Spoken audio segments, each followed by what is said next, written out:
Bonjour et bienvenue dans ce nouvel épisode de My Marketing Podcast. Aujourd'hui, on va parler profilage client et comment trouver les mots justes pour influencer chaque client avec Pascal Splingart. Salut Pascal et bienvenue sur My Marketing Podcast. Salut Laurie et merci surtout pour l'accueil sur le podcast. Pascal, je suis ravie de te recevoir aujourd'hui. Moi, je te suis depuis un moment sur LinkedIn. J'aime beaucoup ce que tu fais. C'est hyper concret. Tu es formatrice et consultante dans un domaine qui m'intéresse beaucoup. C'est la neurovente et la négociation émotionnelle. Donc, on est loin de tout ce qui est vente à la papa, très froid. Et toi, tu es vraiment à mettre l'humain au cœur de ta méthode et au cœur de ce que tu enseignes. Est-ce que tu peux nous en dire un petit peu plus? Comment t'en es arrivée là? Complètement. D'ailleurs, le nom de ma société veut tout dire, c'est J'envoie. Et J'envoie, pourquoi? Parce que c'est J'envoie déjà, parce que je disais toujours quand j'étais moi-même commerciale et opérationnel terrain, j'envoie du lourd après un rendez-vous client.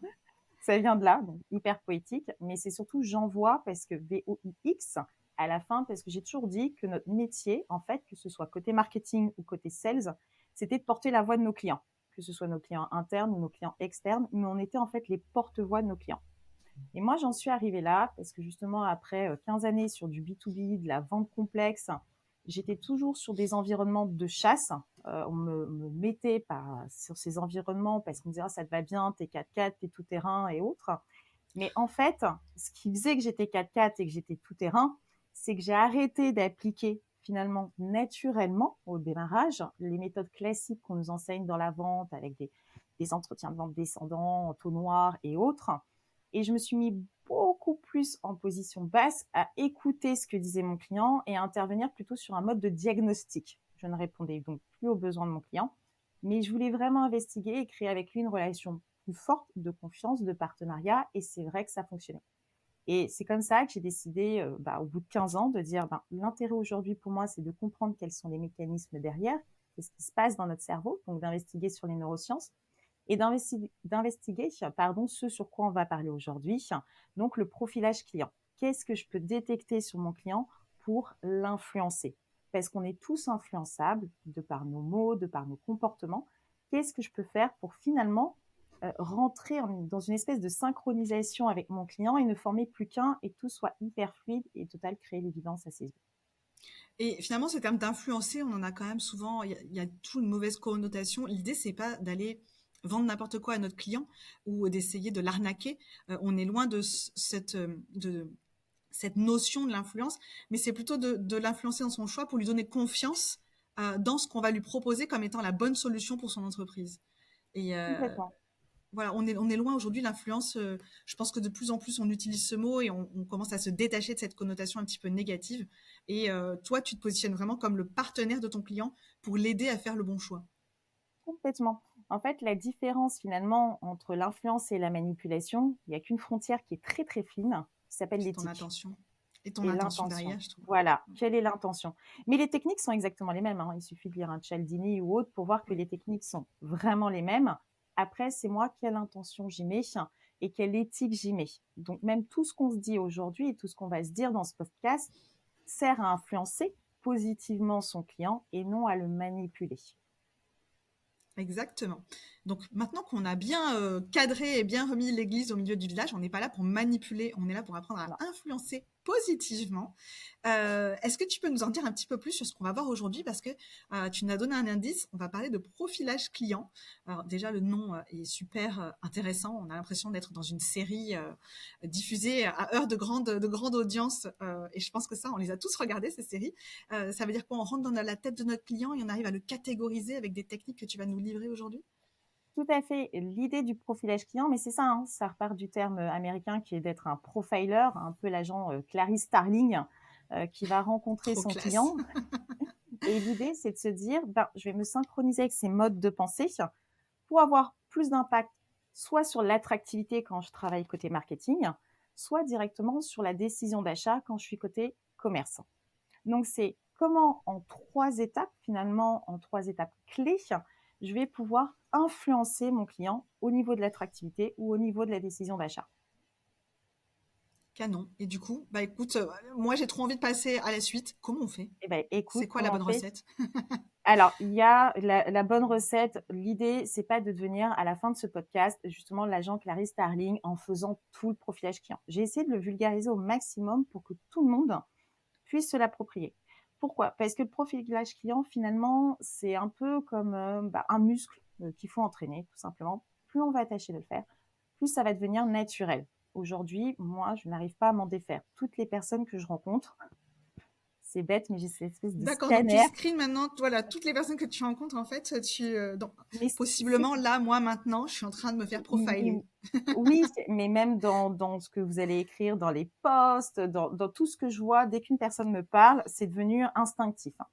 Donc Ok. l'idée, c'est aujourd'hui d'avoir 3 étapes clés pour le faire déjà de façon forcée au démarrage, puis après que ça devienne naturel et finalement ça devienne une habitude.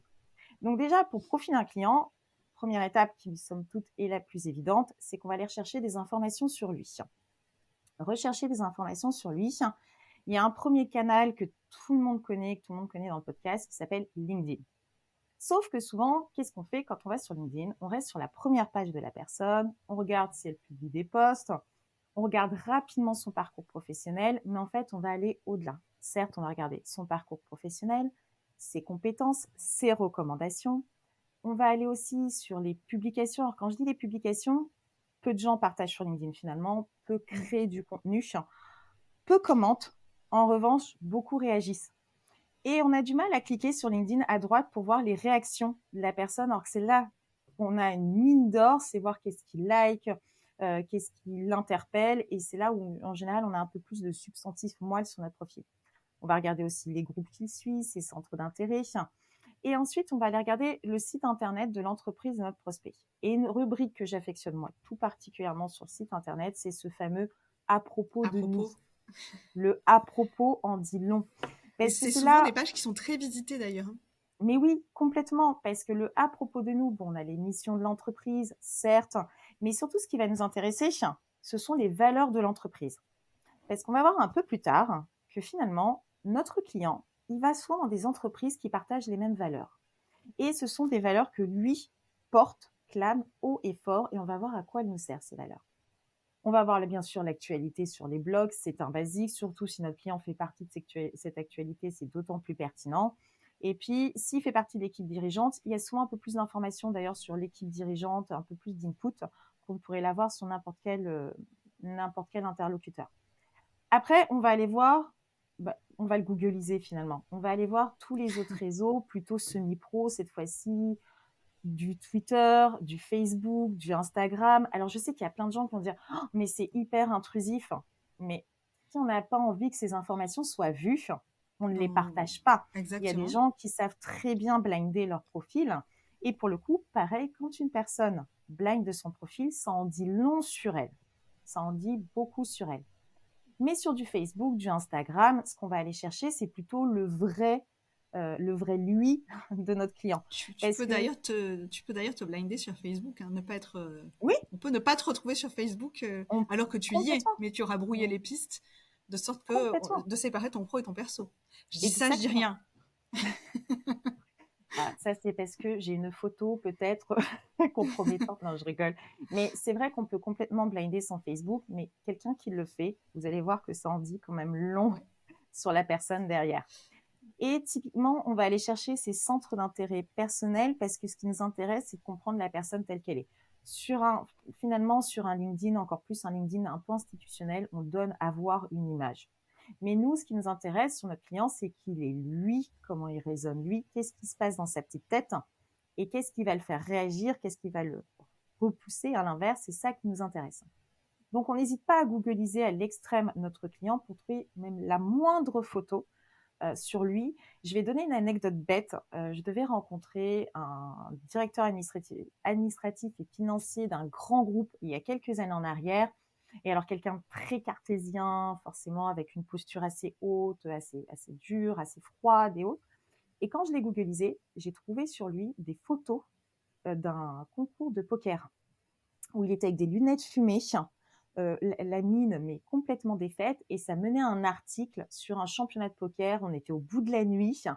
Et là, ça allait complètement aux antipodes de ce qu'il pouvait me renvoyer. Un directeur administratif et financier, Oui. par vocation, il est très à gérer les risques, à mitiger justement les risques dans sa société, à être tout dans la Tout l'inverse maîtrise. d'un joueur de poker, Tout techniquement. l'inverse d'un joueur de poker. Et ben, quand je suis allée au rendez-vous, je ne lui ai pas dit, bien sûr, que je l'avais vu en joueur de poker au bout de la nuit, mais pour autant, ça m'a permis d'adapter ma communication et mon comportement pour aller chercher plutôt le côté joueur chez lui, le côté justement gain, Challenge. challenge, chose que je n'aurais pas du tout cherché à prime abord. Je serais restée beaucoup plus conventionnelle, conformiste dans mon approche. Ok, C'est donc pour ça que l'idée, je c'est dis de pouvoir ensuite adapter son comportement et son discours par rapport à la personne qu'on a en exactement, face. Ou ce qu'on a complètement. décelé, en tout cas, de ce qu'on a pu obtenir comme information. Et on va se les noter, toutes ces informations, on va les détecter, les pister et autres. Et justement, on va en arriver à la seconde étape. La deuxième étape, c'est qu'on va déterminer le comportement de notre client ou de notre persona. Parce que je maintiens, ça marche très très bien sur une enquête persona, comme ça marche en rendez-vous client. Enfin, on va déterminer un comportement. Notre comportement, on va le déterminer à partir d'une méthode que beaucoup connaissent, qui s'appelle la méthode DISC, la méthode des 4 couleurs. Avec la méthode DISC, on a, alors j'ai fait l'effort de trouver des figurines. Ah, Notre rouge génial. dominant, interdit au moins de 3 ans, je tiens à le préciser quand même. On a notre rouge dominant pour le D du disque. On a notre jaune, l'influent, pour le I du disque. On a notre vert qui est on ne peut plus stable, pour le S du disque. Et on a notre bleu qui est ultra conforme, pour notre C du disque. On va utiliser ces 4 couleurs, un peu comme si on allait mettre une gommette, finalement, sur notre interlocuteur pour déterminer quels sont ses comportements. On va pousser la caricature et on va prendre des hypothèses, parce que on est tous des 4 couleurs. Mais on en a une qui va ressortir particulièrement et qu'on va montrer aux autres particulièrement. Le rouge, si on prend notre rouge, on le reconnaît assez facilement, le rouge, mais vraiment très facilement en général. Dans sa communication non verbale, c'est quelqu'un qui va avoir vraiment une poignée de main ferme en rendez-vous, qui va avoir un regard soutenu, justement, qui va regarder dans les yeux, qui va avoir des gestes de congruence, qui va avoir des intonations, des modulations dans la voix, et qui est un brin directif, voire impatient pendant le rendez-vous. Un C'est ce genre poil de autoritaire. personnes, ouais, voire même autoritaire, même dans une posture haute. D'accord. Donc, il se met vraiment dans une posture haute. Il en Il bourre le impose, quoi. torse, il en Ok. impose. Et dans sa communication verbale ou écrite, si il nous donne à lire ses posts, on va voir quelqu'un qui affirme beaucoup. D'ailleurs, il écoute peu, hein. Il affirme D'accord. beaucoup, mais en rendez-vous client, typiquement, c'est celui qui écoute le moins. Il va droit au but. Des phrases courtes, il va pas utiliser des analogies, pas de storytelling. Alors lui, c'est du factuel, on Il ne les peut plus cache. factuel. Il est cash, il est direct, même voire sec, voire même un peu confrontant dans sa communication. Il y a de la force, quoi. Il est D'accord. tranché, il sait où il va, vraiment, C'est un fonceur. c'est un fonceur pur et dur. Et dans son parcours professionnel, typiquement sur LinkedIn, le rouge, on le reconnaît parce qu'il aime le challenge. Donc c'est quelqu'un qu'on va voir avec une ascension en général assez fulgurante dans son parcours, qui va passer, je sais pas, je vais caricaturer, mais de commercial junior à DG d'entreprise en un temps record, parce que lui, pour le coup, la carrière, c'est important. Il a souvent des positions d'encadrement, d'ailleurs, sur LinkedIn, on le reconnaît dans des postures managériales, c'est quelqu'un qui aime pas du tout la routine, et justement, on parlait des valeurs d'entreprise tout à l'heure. Si on regarde les entreprises qu'il a pu un peu parcourir, c'est les entreprises qui prônent l'excellence, l'innovation, la stratégie, qui se racontent comme les leaders du marché, qui vont être sur de l'exigence. Voilà comment on va reconnaître. C'est pour ça que je dis qu'il est important de regarder aussi son parcours au niveau de ses entreprises. En général, on ne passe pas d'une entreprise start-up au grand groupe ultra formaté. On a quand même des aspirations qui montrent qui on est. Il ne sera pas dans une start-up à mission, quoi. Et complètement. Ok. Lui, on le trouvera moins, on va dire.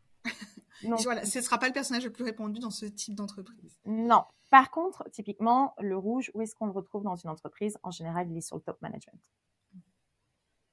Vous Ok. pouvez vous dire, dès que vous allez adresser du client grand compte sur du top management, il y a de Il y a du grandes rouge. chances que vous croisiez ma petite figurine dans les parages.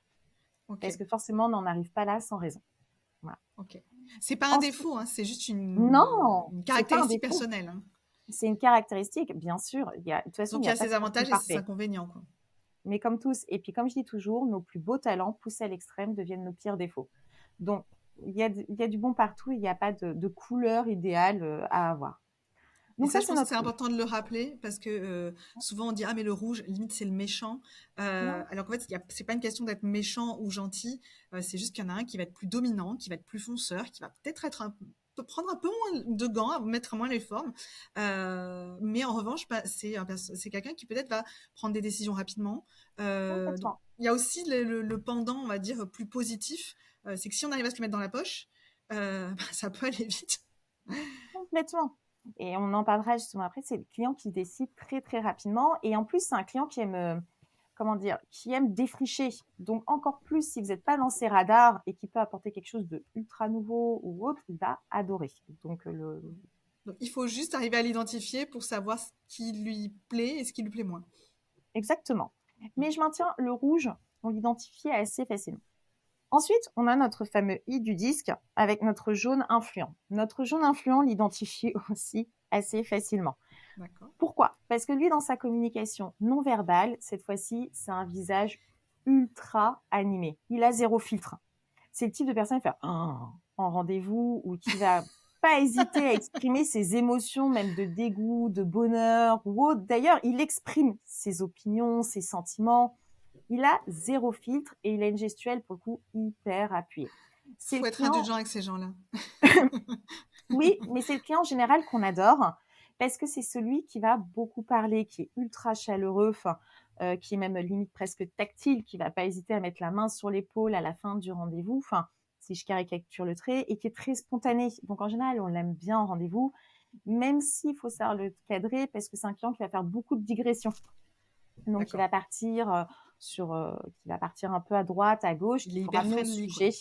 Exactement, il est hyper friendly et dans sa communication verbale ou écrite, en général, on le repère tout de suite. Déjà, il est beaucoup plus présent sur les réseaux. Il raconte lui des histoires. Les analogies, il adore. Il communique beaucoup, il partage surtout, il donne facilement aussi son opinion sur les choses. Il a une voix très modulée et d'une manière générale, il occupe le devant de la scène. Il aime briller. C'est pas pour rien qu'on l'a mis en jaune d'ailleurs. C'est pas pour rien qu'on appelle les influenceurs les influenceurs.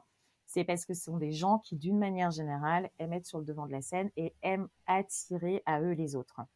Dans leur parcours professionnel sur LinkedIn, on peut les repérer parce qu'ils changent plus de postes. C'est des gens qui aiment le changement.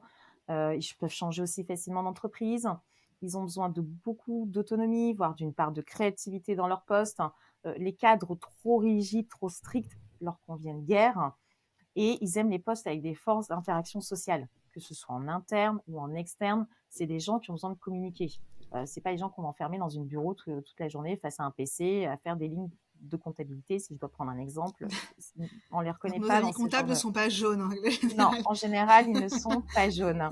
Et Donc dans si votre leur... persona c'est le comptable, sachez qu'il sera rarement jaune. Non, il sera rarement jaune, quoique il y a ces fameux Ça peut profils tampons arriver. où on peut avoir les deux.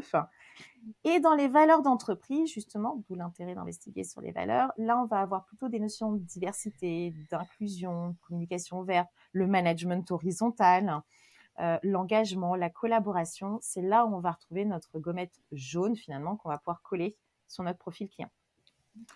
Le plus difficile à identifier, vraiment le plus difficile à identifier, donc finalement, c'est quand on sait mettre personne sur une gommette, C'est le c'est vert. le vert. Ouais. Le vert, c'est un profil beaucoup plus, plus difficile à identifier, tout simplement parce que le vert, dans sa communication déjà non verbale, il a un contact visuel un peu plus irrégulier. C'est plus compliqué pour lui de regarder droit dans les yeux. C'est quelqu'un qui écoute beaucoup, qui parle peu. D'ailleurs, c'est difficile que ce soit sur une enquête persona ou sur un rendez-vous client de lui faire évoquer des choses, de lui faire partager des opinions, des ressentis, parce que c'est quelqu'un qui se met dans l'écoute naturellement et qui a une attitude extrêmement tempérée, calme, posée, extrêmement discrète finalement. Et dans sa communication verbale ou écrite, verbale, il va avoir un ton chaleureux, un discours plus lent, moins gestuel, beaucoup plus calme. Typiquement, il parle pas beaucoup, il va pas beaucoup s'exprimer sur ses opinions, ses sentiments. et il est clairement pas sur le devant de la scène.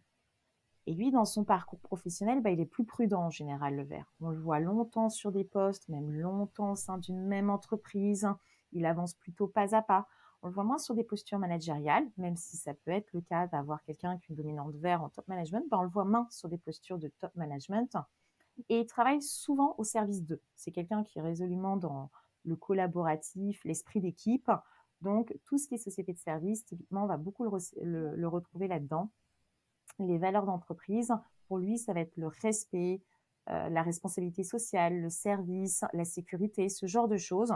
Donc le vert, c'est vrai que naturellement, on le détecte moins parce que beaucoup plus discret. Donc c'est l'homme de l'ombre ou la femme de C'est l'ombre. l'homme de l'ombre. Et en fait, pour l'identifier souvent, on prend soin des personnes connues pour dire qui est rouge, qui est jaune, qui est vert et qui est bleu. Et le vert, à chaque fois qu'on dit trouve-moi quelqu'un de connu qui est vert, Robin. par définition, Robin dans Batman et Robin. moi, un vert que je cite souvent, c'est typiquement Jean-Jacques Goldman. La Ah, qui personne écrit beaucoup. qui Ouais. écrit pour les autres, qui Ouais. met en lumière les autres, qui fait exploser la carrière des autres, Ouais. mais qui, lui, n'est plus sur le devant de la Oui, scène, en tout plus parce cas qu'il a quand même été. aujourd'hui. Il l'a été, mais peu finalement seul. Il a été avec, je ne sais plus, mais il a eu un groupe aussi, et Ouais. il s'est mis vite en retrait. Et d'ailleurs, c'est pas celui qu'on va retrouver dans Gala, Voici et compagnie, dans la presse People. Personne ne sait trop rien finalement de cet homme. Oui, Par il est contre, super discret. hyper discret. Et c'est des gens qui sont total très discrets d'une manière générale. C'est pour ça que je vous dis, Discret, mais potentiellement très efficace malgré tout.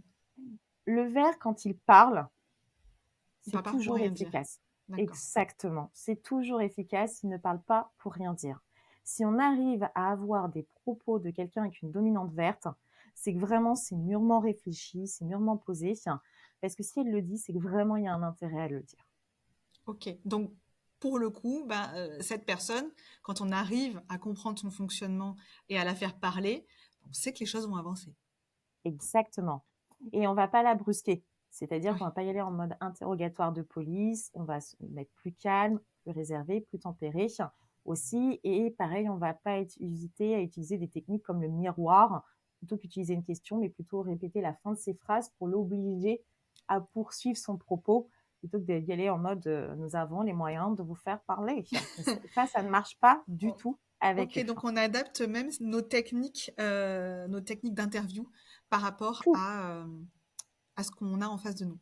oui, Cet complètement. épisode pourrait durer des heures en réalité. Ouais, c'est ça. Mais on va essayer de le faire quand même plus vite pour que ce soit accessible à tous. Notre dernier, Le notre C bleu. du disque, le bleu. Le bleu, pourquoi? Parce qu'il est conforme. Donc, il est conforme. D'ailleurs, il est plus formaliste que conformiste, le bleu. Dans sa communication non verbale, c'est quelqu'un qui a le regard, pareil, pas très soutenu, plutôt irrégulier. Alors, pour le coup, il fait très peu de gestuels. La dominante bleue, très peu de C'est comme gestuels, le une vert, du posture. coup, tu nous as dit. Oui, c'est ça. Et peut-être encore plus marqué. Il a une posture plutôt distante, par contre, le bleu. Il met de la distance avec les choses, il met de la distance avec les gens, il a une attitude plutôt contrôlée, voire stricte même, aussi bien dans son corps que dans le ton de sa voix. Et il peut se monter même un peu froid. Il est D'accord. un petit peu froid, c'est simple, il est orienté sur les faits, sur les tâches. Donc finalement, le contact humain, c'est peu importe, il faut pas justement pas se formaliser en rendez-vous client et se dire, il fonctionne comme ça, je vais y aller comme ça, parce que lui, ce qu'il attend, c'est qu'on avance sur du point par point, de façon organisée. Lui, il a une très bonne capacité d'écoute, par contre. Donc, on va lui remonter des faits, des statistiques, des preuves. Alors là, il va en demander puissance 10. Il va être très concentré justement dans la discussion et lui, il va pas du tout partager de sentiments et d'opinions. Ça va être plus dur d'aller chercher sur des choses, sur le selon vous, qu'est-ce qui pourrait. Ça va être plus dur d'aller chercher, donc il faut y aller vraiment pas à pas. Et pareil, il a un discours plus lent, une voix non modulée. Et autant dire que typiquement un bleu dans son parcours, il est sur des postes qui demandent une approche réellement cartésienne. C'est là où ils excellent. Tout est carré, tout est D'accord. Donc, millimétré. beaucoup de méthodes, beaucoup de Beaucoup de process, méthodes, beaucoup de... process. Si on doit caricaturer le trait, justement, mon directeur administratif et financier qui joue au poker, à la base, je lui Tu aurais pourrais le collé mettre en bleu. en bleu, un vrai bleu. D'accord. Il vise l'excellence en plus, le bleu. Il est sur de la perfection. il n'y a pas d'à moitié, il faut que tout soit parfait. Seul le 99,9% est possible, mais pas moins. D'accord, donc il est perfectionniste en plus de ça. Il est perfectionniste, vraiment perfectionniste. Et justement, dans son parcours, il vise toujours l'excellence. C'est quelqu'un qui va être peut-être très certifié, très diplômé, avec beaucoup de reconnaissance. Et les valeurs d'entreprise qu'il va porter sont l'excellence. Justement, ça va être l'amélioration continue, l'innovation, l'exigence, la transparence, la qualité. C'est des valeurs d'entreprise très fortes qu'il va porter. Donc là, finalement, une fois que j'ai les caractéristiques de mes interlocuteurs, je leur colle leur gommette. La gommette, c'est ce qui va nous permettre, en gros, d'adapter notre comportement à nous. Comment je vais aborder la personne? Parce qu'il y a que chez McDo qu'on vient comme on est. Enfin, moi, à chaque fois qu'on me dit oui, mais attends, Pascal, je suis 100% nature. Oui, on est tous Mais nature. peut-être que c'est trop. Mais c'est ça, peut-être que c'est Peut-être trop. que tu devrais pas. Peut-être que c'est pas assez, parce que typiquement, quand on met un rouge et un jaune, un rouge et un vert, pardon, ensemble, là, malheureusement, le rouge risque de prendre l'ascendant, le vert s'effacer complètement. Donc, c'est là où il faut se dire, bon, j'ai repéré qu'il était comme ça, oups, je vais me remettre au même niveau. Le but, c'est ce qu'on a dit, c'est de se synchroniser avec l'autre. Donc, on va adapter notre comportement à l'autre de façon un peu miroir, sans le singer, bien sûr, pour que ce soit pas trop grossier, déjà, de une, que nous, on n'ait pas l'air non plus de jouer la comédie en étant complètement mal à l'aise. Oui, parce qu'on a nous-mêmes notre couleur, en fait. Exactement. Donc, ce qui veut dire que parfois, qu'on peut se retrouver en face de personnes avec qui on va pas forcément avoir le plus d'affinité comportementale, en tout cas. Exactement. Et il va falloir s'adapter. Alors, l'idée, c'est pas de pas être authentique, bien sûr. Mais Non, l'idée, c'est de pouvoir s'adapter de manière authentique à la personne qu'on a en complètement. face. Exactement. On peut être authentique, sauf que d'habitude, si je mets 10 ans à faire ma phrase, bah, peut-être que si je suis face à un rouge, je vais mettre 5 minutes et tant pis, je vais prendre sur moi, je vais voir comment être efficace tout de suite. Mais ça n'empêche pas le fond du message d'être le même, de la valeur de mon offre d'être la même. C'est vraiment un comportement qu'on va adapter, tout simplement parce qu'on va jouer sur un biais cognitif que tout le monde connaît, qui est le biais de similitude, de ressemblance, et c'est pas pour rien qu'il y a un adage qui dit qui se ressemble s'assemble. Donc, notre deuxième étape, on adapte notre comportement. Notre troisième et dernière étape, on va adapter cette fois-ci notre communication. Comment on communique avec la personne qu'on a en face de soi, comment on va trouver les bons mots. Parce que les mots qui fonctionnent avec toi, Laurie, ne sont peut-être pas les mots qui fonctionnent avec moi et ne seront peut-être pas les mots qui fonctionnent avec Trucmuche, finalement, derrière. Donc, on va utiliser cette fois-ci une méthode de la PNL et je vous rassure, on ne va pas se la faire complètement. C'est une méthode des métaprogrammes, c'est hyper dense et je maintiens, on n'est pas là pour être des experts. On va voir les 3 filtres que vont mettre nos clients. Les 3 filtres essentiels, un peu comme des filtres qu'on mettrait devant nos lunettes finalement et qui sont un peu comment voit le monde mon client. Est-ce qu'il voit le verre à moitié plein ou est-ce qu'il voit le verre à moitié vide? Pour trouver les bons mots. Le premier filtre, c'est on va chercher à savoir comment notre client se motive. Ça, c'est essentiel que ce soit marketing ou côté vente. Qu'est-ce qui le motive? Est-ce qu'il est plutôt aller vers, en gros, c'est la carotte qui le motive, ou s'éloigner d'eux? Et ça se reconnaît très facilement. Une question simple. Qu'espérez-vous de ce projet chien? Qu'attendez-vous de notre prestation? En quoi c'est important pour vous? Vous allez tout de suite entendre votre client qui va vous dire, grâce au contrat avec votre société, vous allez obtenir une promotion et vous aurez ceci. Ou l'autre qui va vous dire, grâce au contrat avec votre société, on va sortir enfin de notre routine et on va enfin pouvoir avancer. Est-ce qu'il va vers ou est-ce qu'il s'éloigne d'eux? Et Oui, vous, c'est vous est-ce que allez je préfère gagner ou est-ce que je voudrais surtout éviter de perdre? complètement et poser des questions neutres, justement. Pas une question influencée sur le gain ou sur la perte, mais une question neutre du type qu'espérez-vous réaliser avec ce projet?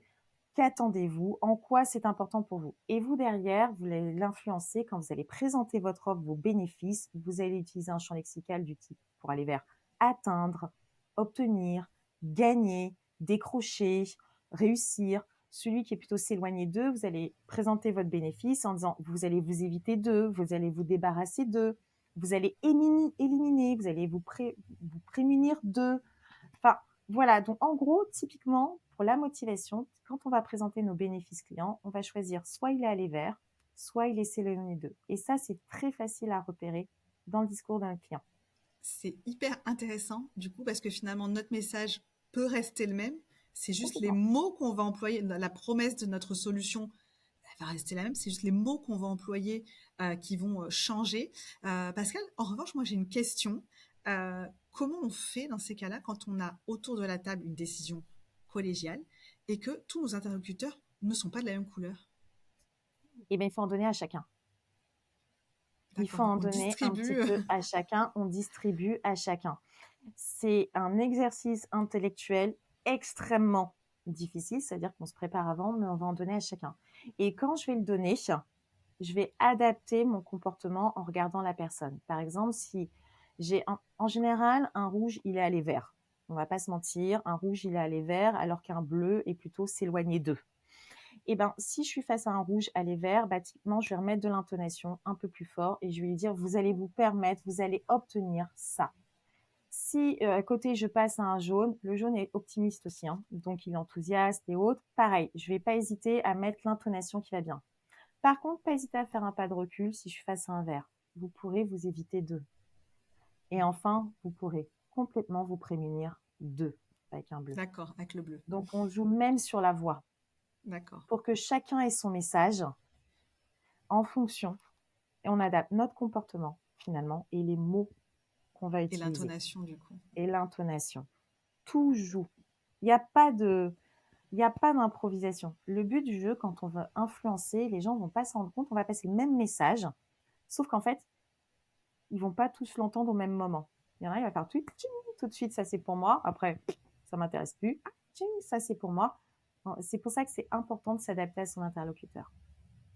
Très bien, bah, écoute, c'est parfait. Tu as parfaitement Et répondu à la question. Donc, ça doit être, comme tu dis, un exercice assez compliqué au départ, mais comme tu disais au tout début de l'épisode, c'est un muscle qu'on travaille. Donc, c'est en forgeant qu'on devient forgeron. Donc, progressivement, on va réussir à s'adapter à plusieurs personnes en même temps.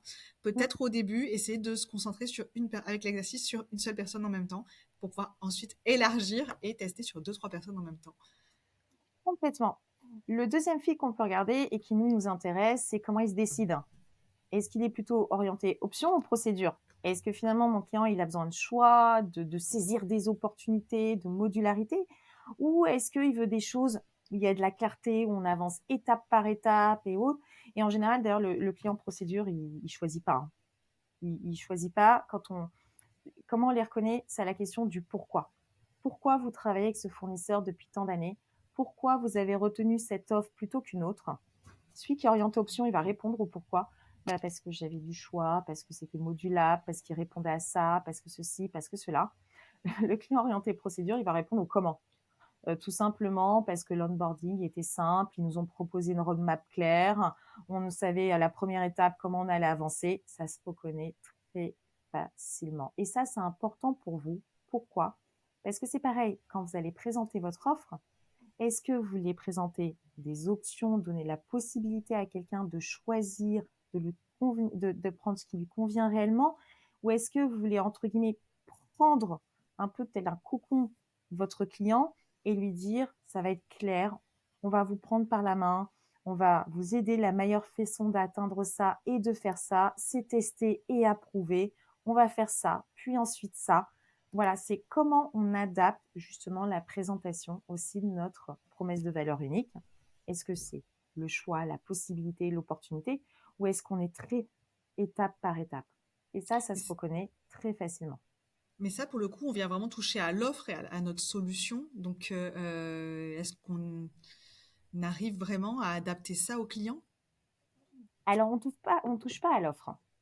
Je vais donner un exemple. On touche pas à l'offre pour la simple et bonne raison, c'est que typiquement pour un même client, je vais faire la même offre.